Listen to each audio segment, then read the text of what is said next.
Desten, vice-président des affaires industrielles de notre groupe, a été nommé avec notre accord et notre souhait, président dès le départ de mon père, au cas où quelque chose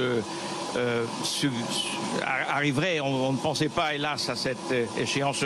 Moi-même, personnellement, je le voyais centenaire et je ne me préoccupais pas de ce qui arrive aujourd'hui.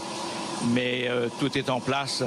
Et les actionnaires que nous sommes seront portés haut le flambeau de cette entreprise aux côtés de tous les managers que nous saurons épauler.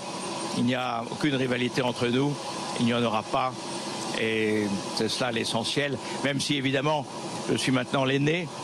Vous savez, on me disait souvent, on m'appelait Monsieur Dassault. Lorsque j'étais déjà tout gamin, je disais non, Monsieur Dassault, il n'y en a qu'un, c'est mon grand-père. Et puis après, aujourd'hui, Monsieur Dassault, il n'y en avait qu'un, c'était mon père. Aujourd'hui, il y a plusieurs Monsieur Dassault. Ils sauront montrer que notre père, là où il est, peut être heureux de nous voir et que nous saurons nous porter dignes de ce qu'il a fait. Je reviens sur ce que vous disiez à l'instant, Olivier Dassault. On entend beaucoup parler en ce moment de succession un peu compliquée dans d'autres domaines. Ça n'arrivera pas chez vous? Non, absolument pas.